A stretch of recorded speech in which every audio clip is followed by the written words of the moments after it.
Bharatiya Janata party ने लोकसभा चुनाव 2024 के लिए अपने प्रत्याशियों की पहली लिस्ट जारी कर दी है। मध्य प्रदेश की 29 लोकसभा सीटों में से 24 सीटों पर प्रत्याशियों की घोषणा कर दी गई है। शिवराज सिंह चौहान को विदिशा से, ज्योतिरादित्य सिंधिया को गुना शिवपुरी लोकसभा सीट से टिकट दिया गया है। वहीं आशीष दुबे को बीजेपी ने जबलपुर लोकसभा सीट से प्रत्याशी बनाया है। जैसे ही आशीष दुबे को टिकट मिला, उनके सहयोगी कार्यकर्ता खुशी से झूम उठे। उनके निवास स्थान में उत्साह का माहौल देखने को मिल रहा है। कार्यकर्ता एक दूसरे को मिठाइयां बांट रहे हैं। हम बहुत हर्षित महसूस कर रहे हैं। बहुत खुशी की बात है कि उनको टिकट मिली है, मेरे देवर को। हम सब घर में सारा परिवार बहुत खुश है। बीजेपी ने लोकसभा चुनाव के लिए राजस्थान के 25 में से 15 सीटों पर प्रत्याशियों की पहली सूची जारी कर दी है। लोकसभा अध्यक्ष ओम बिरला कोटा से चुनाव लड़ेंगे। वहीं केंद्रीय मंत्री भूपेंद्र यादव को अलवर से टिकट दिया गया है। भाजपा ने 5 सांसदों को टिकट काटे हैं। वहीं कांग्रेस से आए 2 नेताओं का भी चुनाव में उतारा गया है। वसुंधरा के बेटे दुष्यंत को झालावाड़ से 5वीं बार लोकसभा चुनाव लड़ेंगे। भूपेंद्र यादव को टिकट मिलने से कार्यकर्ताओं में जबरदस्त उत्साह देखने को मिल रहा है। पार्टी कार्यालय में जश्न का माहौल है। वहीं एससी मोर्चे के महेश मीणा ने कहा, ओबीसी यादव वोटर की संख्या ज्यादा है, इसलिए भूपेंद्र यादव को मौका दिया गया है। भूपेंद्र यादव जी यहाँ से भारी बहुमत से चुनाव जीतेंगे और भूपेंद्र यादव जी का अलवर से लगाव रहा है और जो हमारे माननीय मंत्री हैं संजय शर्मा जी के काफ़ी करीब हैं और यादव समाज के बड़े नेता हैं और बहुत अच्छी तरह से चुनाव जीते। उधर 5 दिन के ब्रेक के बाद धौलपुर में राहुल गांधी ने न्याय यात्रा निकाली। 2.5 किलोमीटर रोड शो करने के बाद न्याय यात्रा मध्य प्रदेश के मुरैना पहुंची। पूर्व मुख्यमंत्री अशोक गहलोत, सचिन पायलट और राजस्थान कांग्रेस के बड़े पदाधिकारी न्याय यात्रा में शामिल हुए। इस दौरान उन्होंने भाजपा सरकार पर कई आरोप लगाए। गहलोत ने कहा, जब से राज्य में भाजपा की सरकार आई है, तब से चारों ओर भ्रष्टाचार हो रहे हैं। वहीं पायलट ने कहा, इस सरकार में अफसरशाही हावी है। देखिए, राहुल गांधी जी देश के युवाओं के लिए, देश की महिलाओं के लिए, देश के किसान के लिए, देश के जो पिछड़ा वर्ग है उसकी भागीदारी के लिए ये न्याय यात्रा लेके चल रहे हैं। न्याय यात्रा का जबरदस्त रिस्पॉन्स पूरे देश के अंदर मिल रहा है, उससे बीजेपी घबराई हुई है और हमें खुशी है कि अभी ये यात्रा आज हमारे धौलपुर से होकर मध्य प्रदेश के अंदर गुजरी। ये पूरे देश के लोगों की पसंद बन रहे हैं। लोग ये कह रहे हैं, ये प्रमुख मुद्दे थे जो मोदी जी ने वादा किया था 2014 में। इन सब मुद्दों के ऊपर युवा के लिए रोजगार का उन्होंने कहा था, किसान की आमदनी दोगुनी करने की बात की, महिला के मातृ शक्ति के सशक्तिकरण की बात की थी, किसान की आमदनी दोगुनी करने की बात की थी और सबका साथ सबका विकास का नारा दिया था। तो आज वो सारे के सारे जो बातें हैं वो गौण हो गई हैं और चुनाव लड़ने के लिए केवल नए मुद्दे तलाशते हैं, जिन मुद्दों से जनता का कोई सरोकार नहीं होता है। भ्रमित करने का काम करते हैं लोगों को और मुद्दों से ध्यान भटका करके हिंदू मुस्लिम ध्रुवीकरण और इसी तरीके की राजनीति करके और वो अपनी वोटों की फसल काटते आए हैं। लेकिन अब जनता समझ गई है और पूरे देश में एक वातावरण बन गया है कि मोदी जी जो 70 साल का हिसाब मांग रहे थे वो 10 साल का हिसाब नहीं दे रहे हैं। और राहुल गांधी जी का ऐसा जानते हैं कि राजस्थान में आगमन हो गया था, लेकिन यात्रा को कुछ दिन रोका था क्योंकि लोग कार्यक्रम के लिए बाहर गए थे। आज वो धौलपुर होते हुए मध्य प्रदेश में जाएंगे और यात्रा लगातार आगे चल रही है। उसके बाद राजस्थान दोबारा आना होगा 7 तारीख को, फिर महाराष्ट्र गुजरात करने के बाद मुंबई में समापन है। यात्रा का उद्देश्य राहुल जी का पहले भी आप जानते हैं कि लोगों से जुड़ना है, जिनको न्याय नहीं मिला उनको न्याय दिलाना है, जो वंचित वर्ग है, महिला है, किसान है, नौजवान है, जिन लोगों की बात को सुना नहीं जाता, उनकी आवाज़ को ताकत देने का काम राहुल जी कर रहे हैं। और राजस्थान में जैसे कि आप जानते हैं कि जब पिछली बार राहुल जी ने यात्रा की थी बहुत भारी व्यापक असर पड़ा था उसका। आज भी देश में जो हालात बने हैं, मैं समझता हूँ उसमें न सिर्फ कांग्रेस पार्टी लेकिन हमारा जो इंडिया अलायंस है उसको भी बहुत बल मिल रहा है। लगातार हमारे अलग अलग दलों के साथ सीट शेयरिंग के समझौते हो रहे हैं। समाजवादी पार्टी और आम आदमी पार्टी के साथ हो चुका है। बहुत जल्द बिहार महाराष्ट्र में भी हम लोग अपनी सीटों का अनाउंस करेंगे। यूपी के सीतापुर में भारतीय जनता पार्टी ने सुझाव आपका संकल्प हमारा कार्यक्रम शुभारंभ किया। इस दौरान बीजेपी जिलाध्यक्ष राजेश शुक्ला ने कहा कि यह केंद्रीय नेतृत्व का सुझाव है। इसके तहत हमारी 2 महिला नेता की टीम प्रत्येक लोकसभा में जाकर लोगों से सुझाव के लिए अपील करेगी। आम जनता से मिलने वाले सुझाव केंद्रीय कार्यालय भेजा जाएगा। इसके बाद केंद्रीय कार्यालय इन सुझावों को संकल्प के रूप में, मैनिफेस्टो के रूप में जारी करेगा। वहीं सांसद राजेश वर्मा ने कहा, इस अभियान के दौरान जनता के मुख्य सुझावों को मैनिफेस्टो में शामिल किया जाएगा। ये योजना आज से शुरू हो रही है और ये केवल सीतापुर में ही नहीं, उत्तर प्रदेश में नहीं, पूरे देश में एक साथ शुरू हो रहा है और आम पब्लिक के सुझाव मांगे जाएंगे। इसी पर हमारा संकल्प पत्र बनेगा। संकल्प पत्र के माध्यम से आप सबको ये बताना चाहता हूँ कि भारतीय जनता पार्टी घोषणा पत्र जारी नहीं करती, संकल्प पत्र जारी करती है। जो संकल्प लेती है उसकी पूर्ति करती है। आज उसी कड़ी में आप सब लोगों को आमंत्रित किया गया है। आप सब लोग बड़ी शॉर्ट नोटिस पर इधर आए हैं। इसके माध्यम से जो सुझाव आएंगे वो सुझाव डे बाय डे केंद्रीय कार्यालय को भेजे जाएंगे और हर लोकसभा वाइज वहाँ पर ऑब्जर्वर बैठे हुए हैं। जो सिमिलर सुझाव ज़्यादा आएंगे निश्चित रूप से उनको प्राथमिकता दी जाएगी और विकसित भारत संकल्प, हमारा जो विकसित भारत का संकल्प है, तो भारत कैसे विकसित हो, उसमें आपके सुझावों के बहुमूल्य जो सुझाव आएंगे उस पर हम लोग अमल करने वाले हैं। उत्तराखंड में शनिवार शाम को मौसम ने अचानक करवट बदल ली और देहरादून में झमाझम बारिश हुई। देहरादून में बारिश के बाद तापमान में गिरावट दर्ज की गई। मौसम विभाग ने राज्य में भारी बारिश का अलर्ट जारी किया है। मौसम विभाग द्वारा जारी अलर्ट के बाद किसानों की चिंता बढ़ गई है। बारिश होने से किसानों की गन्ने की बुआई पर असर पड़ेगा और गेहूं की फसलें खराब हो जाएंगी। मौसम के जानकारों की माने तो देहरादून, हरिद्वार, पौड़ी, रुद्रप्रयाग, मंगलौर और चमोली जिले में अच्छे खासी बरसात देखने को मिलेगी। इसके अलावा 3000 मीटर से ऊंचाई वाले क्षेत्रों में बर्फबारी की भी संभावना है। विदिशा जिले में पिछले दिनों हुई बेमौसम बारिश और ओलावृष्टि से फसलों को नुकसान पहुंचा है। कलेक्टर के निर्देश पर खराब फसलों का जल्द सर्वे भी हुआ है, लेकिन सर्वे पर किसानों ने सवाल खड़े किए। उनका आरोप है कि खराब फसलों के इस सर्वे में जो आकलन हुआ है वो बहुत कम है। शनिवार को कई किसान खराब फसल लेकर कलेक्ट्रेट पहुंचे और फिर से सर्वे कराने की मांग की। वहीं नायब तहसीलदार ने कहा, आरबीसी के तहत यदि 15% से ज्यादा नुकसान होता है तब मुआवजे का प्रावधान है। यदि उससे कम नुकसान होता है तो मुआवजा नहीं मिलता है। दोबारा सर्वे के संबंध में उन्होंने अधिकारियों से सूचना देने और सर्वे करने की बात कही है। ये 27 तारीख को तहसील विदिशा में या पूरे जिले में बोलना चाहिए, पूरे मध्य प्रदेश में बारिश हुई थी। कहीं कहीं ओलावृष्टि हुई है, तो उसके संबंध में किसानों का कहना है कि फसल नष्ट हुई है। तो उसका हम सर्वे करा लेंगे। यदि किसानों की फसल 15% से अधिक नष्ट होती है तो आरबीसी 6(4) के अंतर्गत मुआवजा देने का प्रावधान। कलेक्टर साहब को हम सभी ग्रामवासी एकत्रित होकर ज्ञापन देने आए थे। जो 27 फरवरी को हमारे यहाँ ओलावृष्टि हुई है और उसी के संदर्भ में हम सब लोग एकजुट होकर मुआवजा की मांग करने के लिए आए कलेक्टर साहब के। और जो प्रशासन की टीम हमारे यहाँ आई थी, एसडीएम और तहसीलदार साहब, उन्होंने कोई हमें स्पष्ट नहीं बताया, ना कि अवगत कराया कि आपको इतने % मुआवजा दिया जाएगा, और उन्होंने ना कोई हमें अभी तक स्पष्ट किया। ओलावृष्टि के संदर्भ में ज्ञापन देने आए कलेक्टर महोदय को। क्या मांग है आपकी? क्या हमारी मांग यही है कि हमारा जो सर्वे हो और उसका वो मुआवजा मिले।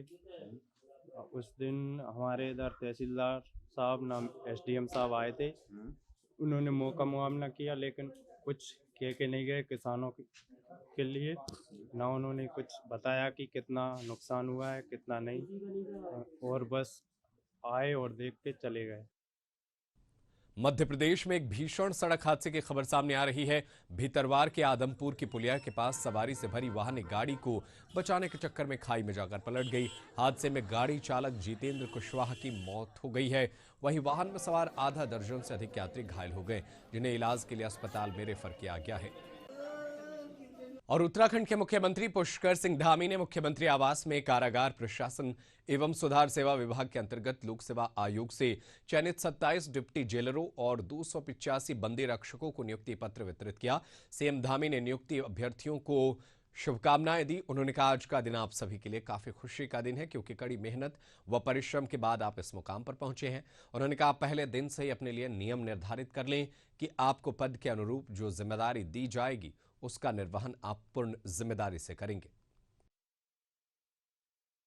मैं सबसे पहले तो आप सबको अपनी ओर से बहुत शुभकामनाएं देता हूं, बहुत बधाई देता हूं कि ये आज मैं महसूस कर सकता हूं कि आप लोग अंदर से बाहर से हर तरीके से कितने खुश होंगे और सचमुच ये आपके लिए बहुत ही बड़ा दिन है।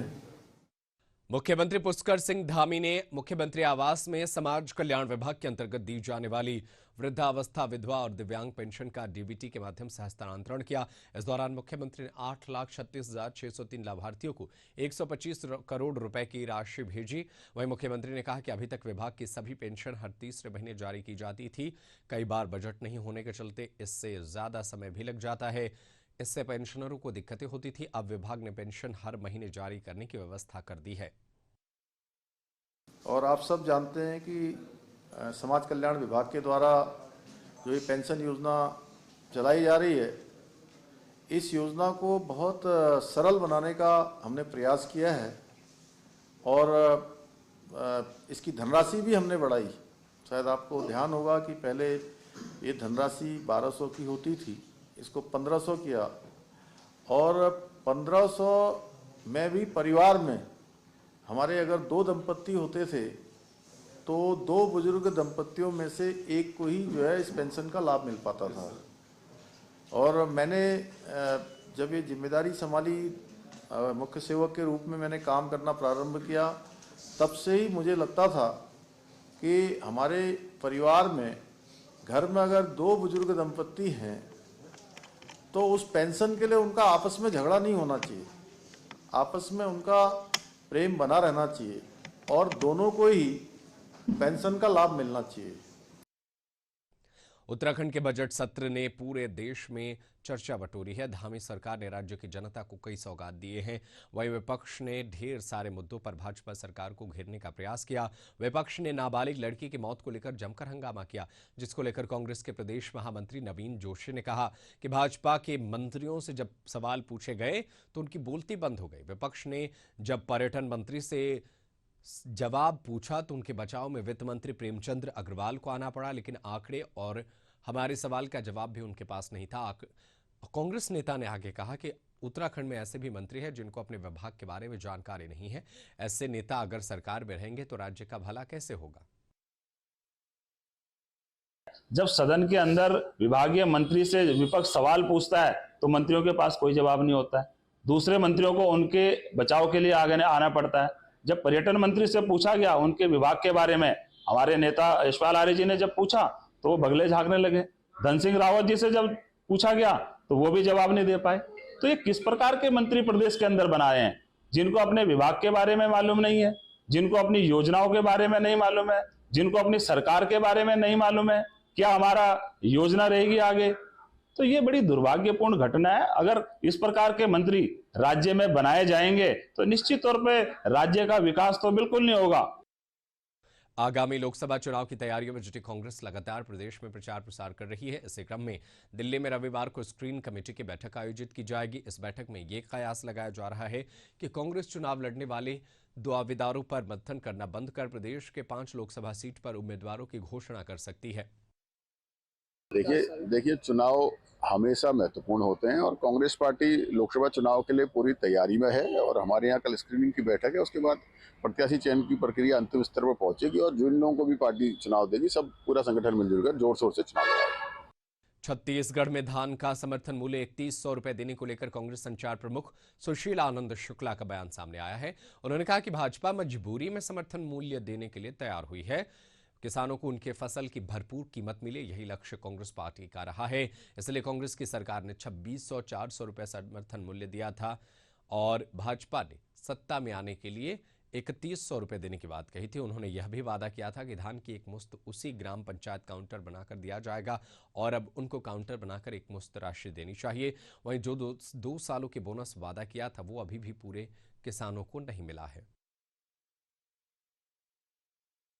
प्रदेश के दबाव और मजबूरी में भारतीय जनता पार्टी किसानों को धान की कीमत की अंतरराशि देने को मजबूर हुई है। गांव में ग्राम पंचायत में काउंटर बना के किसानों को अंतरराशि का भुगतान करना चाहिए तथा जो वादा किया था कि 2 साल का बोनस देंगे, उसमें अभी भी किसानों को 1 साल का ही बोनस मिला है, पूरे किसानों को नहीं मिला है। इस अंतरराशि के साथ साथ किसानों को बोनस का भी भुगतान किया जाए। साथ ही राजीव गांधी किसान न्याय योजना की चौथी किस्त, जो किसानों का हक है, उनकी गाढ़ी कमाई का पैसा है, जो उनको मिलते रहा है। ये राजीव गांधी की किसान न्याय योजना की चौथी किस्त नहीं मिलेगी तो पिछले वर्ष जो किसानों ने 2640 रुपये धान बेचा था, उसका पैसा उनको नहीं मिला है। तो यह सरकार का दायित्व बनता है कि 2 साल का बोनस अपने वादे के अनुसार, 31 रुपये की अंतरराशि और राजीव गांधी किसान न्याय योजना की चौथी किस्त सबका एकमुश्त भुगतान करें। छत्तीसगढ़ में विकसित भारत अभियान को जन जन तक पहुंचाने के लिए बीजेपी विकसित भारत सुझाव संकल्प अभियान की शुरुआत करने जा रही है। इस अभियान के तहत लोगों से सुझाव लेकर एक संकल्प पत्र तैयार किया जाएगा। बीजेपी प्रदेश महामंत्री संजय श्रीवास्तव ने बताया कि मोदी सरकार आने के बाद बीजेपी विश्व का नेतृत्व कर रहा है। एक नए धमक भारत देश की बनी है। हम एक संकल्प पत्र बना रहे हैं, लेकिन इसमें हम आम आदमी के सुझावों को जोड़ेंगे। नमो ऐप और सुझाव पेटी के जरिए लोगों से सुझाव लिया जा रहा है। सुझाव आपका और संकल्प हमारा नारा के साथ ये अभियान चलाया जा रहा है। वो हम एक जनसंपर्क का कार्यक्रम बना रहे हैं, उसमें हम केंद्र सरकार की उपलब्धियों और सुझाव के लिए भी हमने एक फॉर्मेट तैयार किया है। इस फॉर्मेट में भी हम एक सुझाव ये पत्र भी हम छपवाए हैं। ऐसा नहीं कि हम किसी कागज में ले लिए, किसी ने पुड़िया बना के दे दिया, छोटा सा दे दिया, ऐसा नहीं है।